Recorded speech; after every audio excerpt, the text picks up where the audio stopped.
I've looked online to see if anybody has made a proper attempt to make a sheath for the cold steel Katana Machete. I didn't see anything too elaborate, so I decided to make one out of red oak.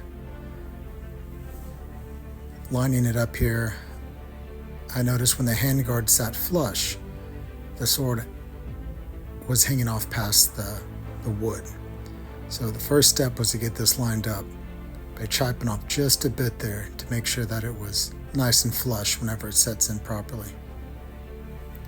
Of course, my brain takes me to different avenues, so first I wanted a good contrast, so I painted the inside there this kind of off-white to give it a contrast, just to add a little dynamic touch to the look of the sword.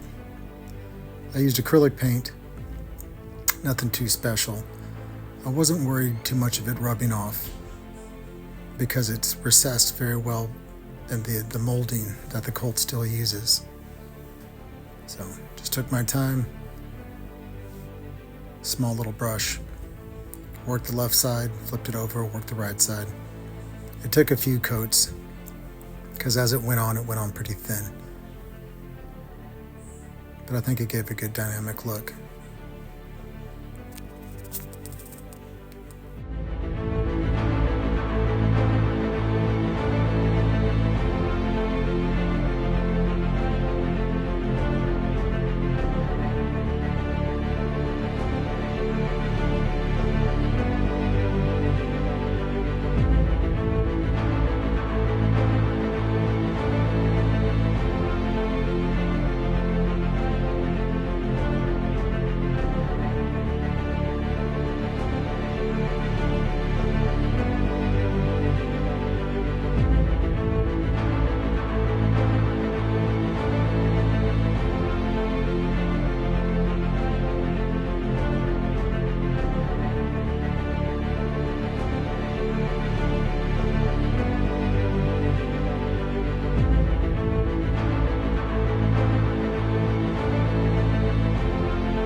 Here I went back to cut those. Oh, dropped my camera there. Fun times trying to record this stuff. Again, here I go back to cut those angles where the sword will be flush whenever we set that in, as you can see here, nice and straight. I went ahead and traced the edge of my sword so I know where it's gonna fit into, try to keep it nice and even. And I made a little kind of weeping hole here, so whenever the oil or any debris, I traced out the edge of the blade where the sword's going to be sitting. I went ahead and grabbed a razor blade and scored the edges of where I wanted to route. This way, whenever I do route those edges, it'll be a cleaner cut with the flush bit I'll be using. You know, I used red oak, so it took a little force to get in there. The very bottom there, that little weeping hole, is where oil or debris will fall into over time, so it doesn't bunch up at the edge of the blade. But just score it really well, try to get deep. That way when you route, it'll have a nice clean cut to it.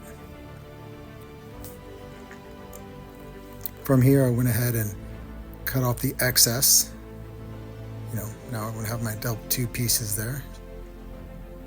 I went on about 1/2 an inch from the line where I'll have kind of a guideline of where I want to cut. Now, this blade being a little wider, it's going to be a wider sheath, but this way will give me some good thick edges there where I can kind of sand down to as I round off the edges. So just try to stay consistent, keep a nice edge there. This way we can have good areas to sand. It was about 1/2 an inch around the whole circumference of the sword trace out.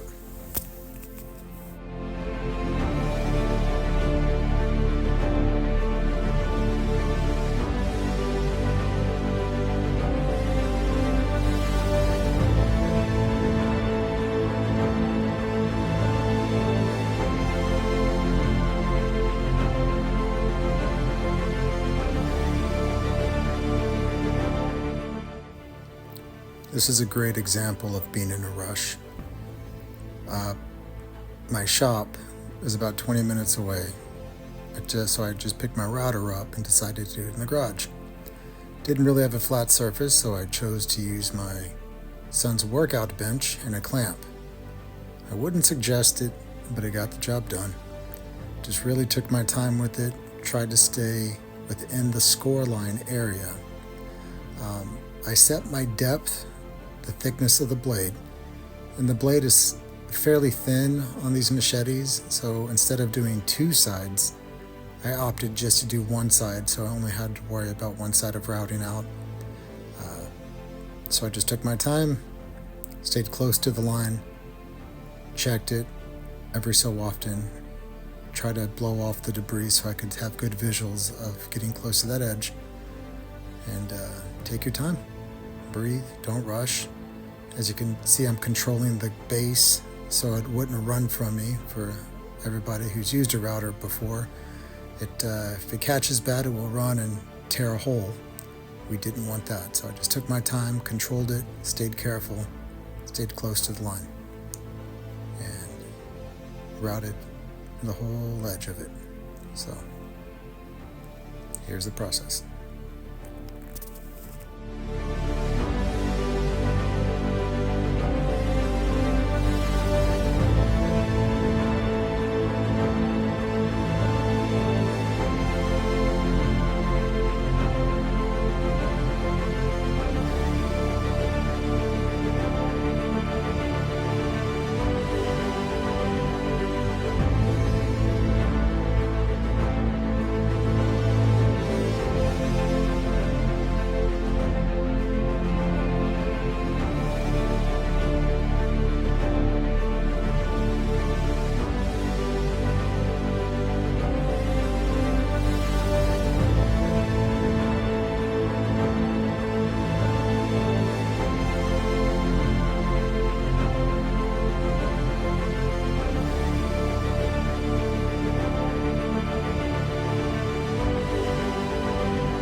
Now that we had everything routed out, it was time to get the basic shape of it. So the line that I measured off 1/2 inch from the blade, I took my scroll saw and started kind of forming it. The blade, well, let's start with the wood being red oak. It didn't cut very easily. This video is sped up probably 4x, so it took a while. I just took my time, followed the line. Again, I stayed on the waist side of the line. I still had a 1/2 inch to play with sanding, so I didn't want to be perfect. I just wanted to make sure it cut fairly close to the line there. I knew any imperfections I was going to be able to route out or sand out, so I just took my time with it, making sure that we're staying fairly straight, just so it can have a good basis whenever I started the sanding process. So fun times. And shout out to Harbor Freight. If you know, you know.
I only cut out one side of the blade.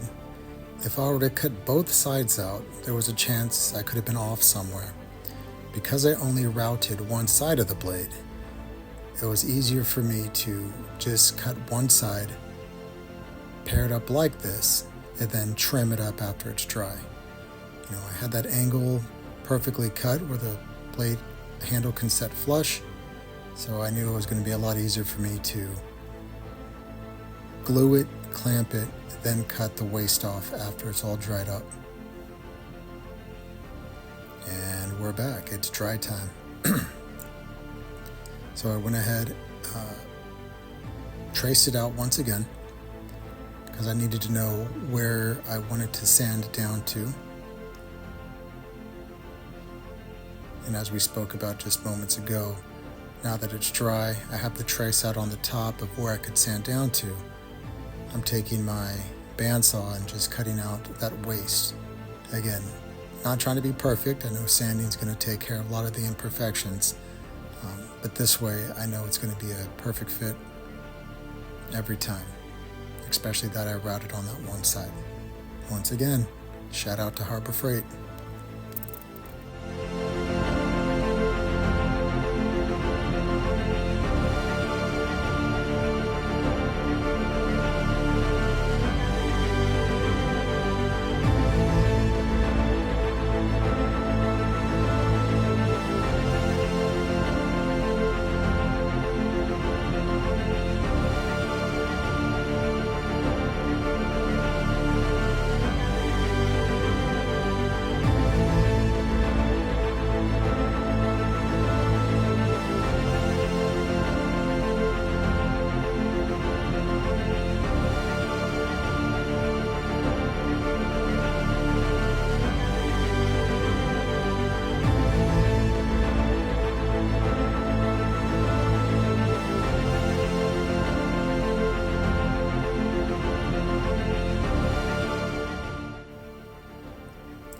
Now that I had the rough cut, definitely wanted to make sure before we move forward that the sword was fitting properly.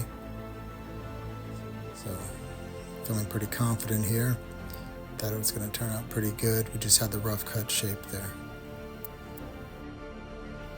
This was a last minute call for me. I didn't know if I wanted a basic sword sheath or really go all the way with the samurai katana feel. So I tried to make life a little harder for myself and go all the way with the samurai feel. So I needed to make the kurigata, that little part that sits on the side where the Sageo fits through, and didn't know what I wanted to make it out of. I knew I wanted it to be solid, not brittle or break.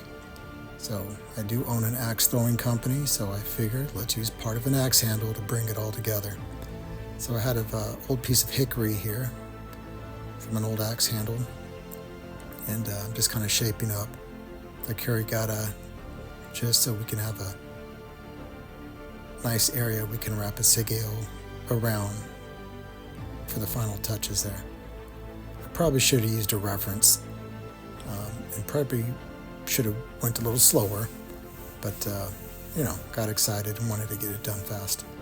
So I went ahead and drilled my hole there, which obviously was too small, and the shape was very off as well. So I thought to myself, let's just make the hole bigger. So any good tradesman knows you make holes bigger not by changing the bit, by just wallowing out with the drill just to work that shape. Probably could have did a little better on this, but I think it turned out pretty good for where we started with. Just try to wallow that hole out just a bit, trying to form it out, and then I will make the cut to kind of shorten it down when it's time. So just a little more sanding to do here.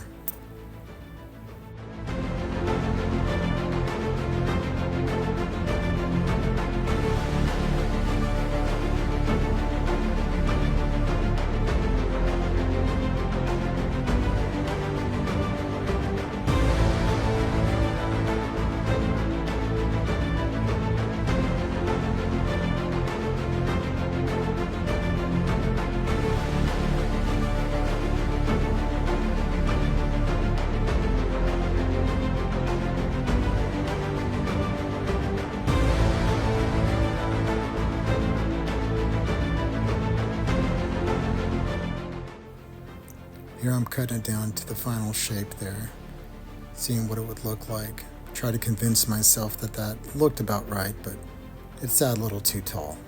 So I got some pliers there, held it down straight, and just chopped it flush on top, which gave it a much more better shape there. Still a little bigger, but this thing is overbuilt to start with, so I think it's going to fit just right. Much better there.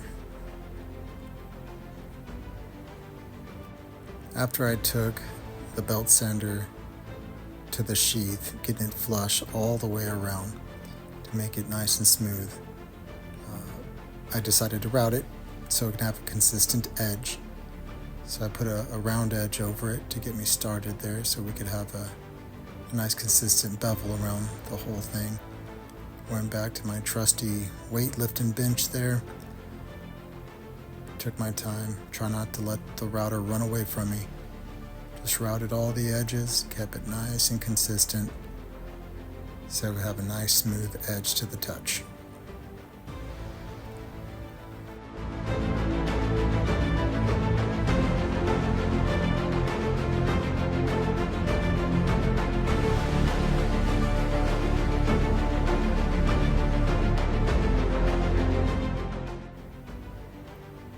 After I routed, it had just the slightest little lip on it, which was good.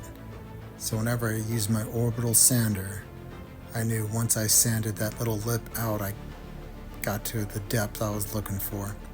So the key here is just to make everything smooth. That little ledge you can see there as we turn it. Once I knew I sanded that little ledge out, it was good. So we make it nice and consistent, nice, smooth, kind of pulling it all together now. That red oak smooths and sands very easily, nice and solid. Getting us ready for the next step.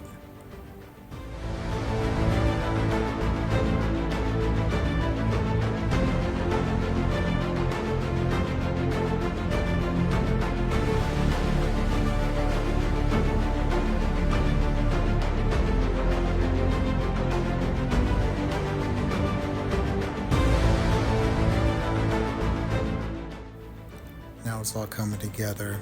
It was time to glue on the kurigata. I just used some tight bond, making sure I kept it nice and straight. There was some excess glue that kind of seeped out. I just made sure that we get that nice and clean. So whenever we do stain this, it wouldn't stop the stain from working properly on the wood. So take your time with it, make sure it's straight, make sure you take the excess glue off.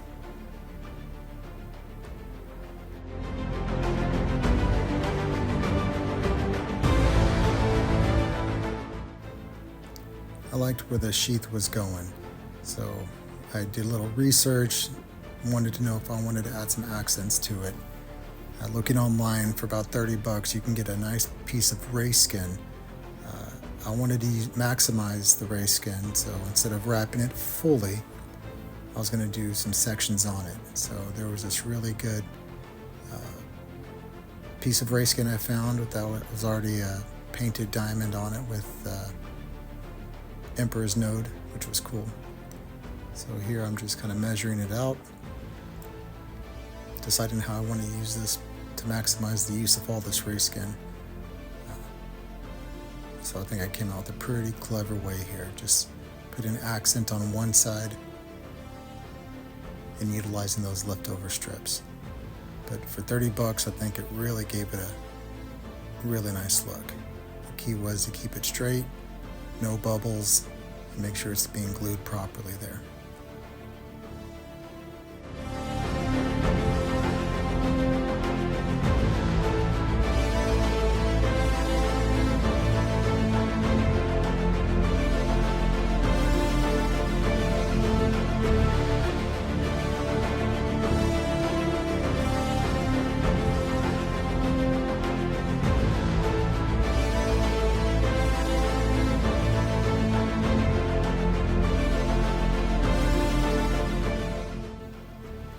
I decided to use the leftover race skin to fully wrap the top of the sheath.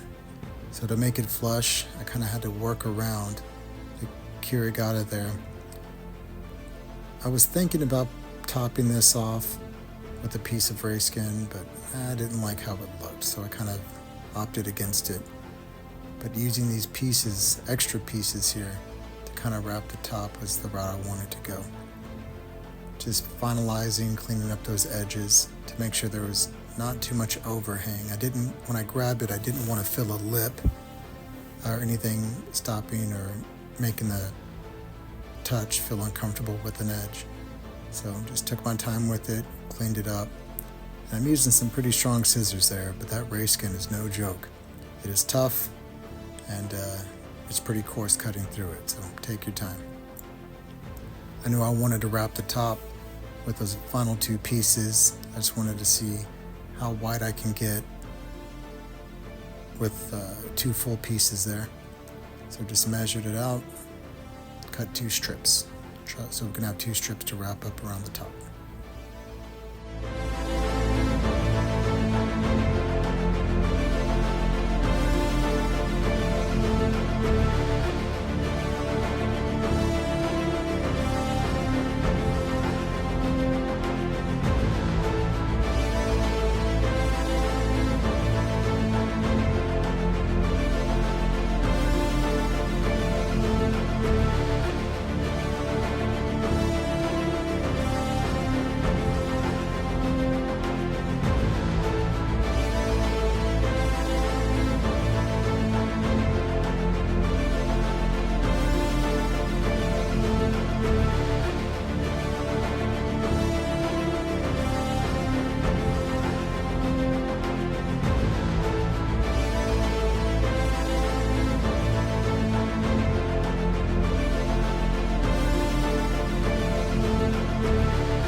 Before I glued the race skin, I knew I wanted to make this sheath a little darker. So I got some dark stain there. I went ahead and stained it up. Just making sure it soaks in all around, putting it on thick. I really like the way this looks, darker, but I probably should have used an ebony stain because, you know, as you set it and you wipe it off, it lightens up quite a bit, like that.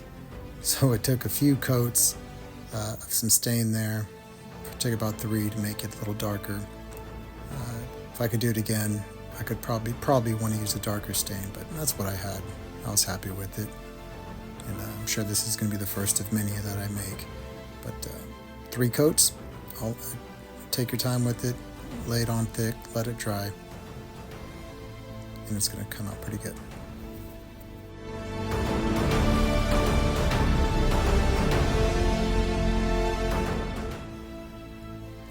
Here was a moment of no return.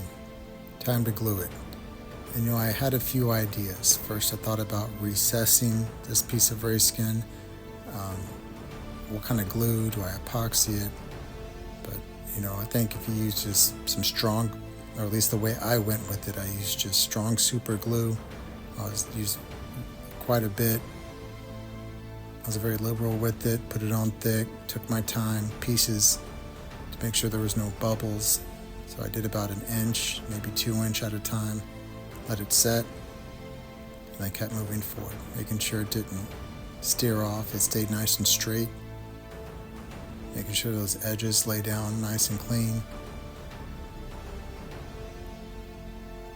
making sure we got a healthy amount down the middle there, because I did not want this to come up, or I did not want something to catch the edges and peel off. I can say with the final product, it is solid as can be, so I was pretty happy with this. A lot of ways you can do it. This is the way I decided to go with. It's just some super glue. Went through about a bottle. Took my time with it. Turned out pretty good.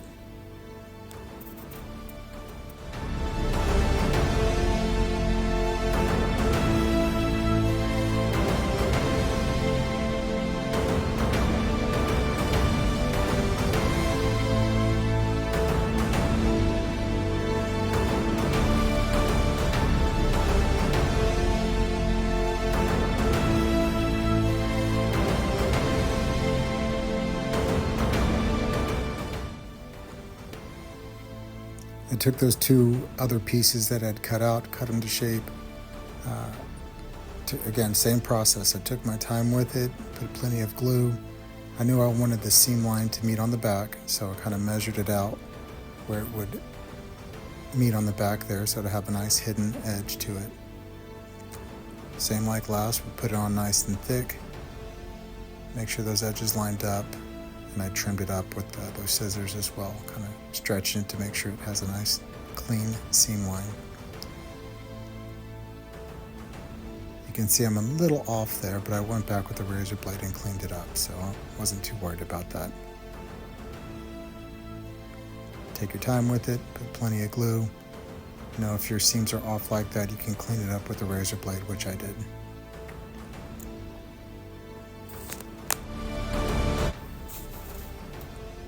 Again, this is where my wife comes in to save the day. I went on Amazon and I found a Sageo wrap for about 30 bucks. Just a nice quality one. And after watching multiple YouTube videos of how to tie this, she took the lead and tied it up. I think for my first attempt for a sheath for the Cold Steel Katana Machete, it turned out pretty good. It honestly, guys, took me about 3 hours to make, all in all, with about 60 bucks worth of materials. Let's say 80 bucks worth of materials. That's the final piece there. I'm lefty, so if you notice, I made everything left-hand draw. Nice and smooth. Nice stain to it. So for about 80 bucks in 3 hours and a little know-how, you can make them for yourself. So I think this is a pretty good first attempt, and I think I'm going to try it again to see if we can use maybe a different wood, or maybe even different style. Thanks for watching, guys. I appreciate you.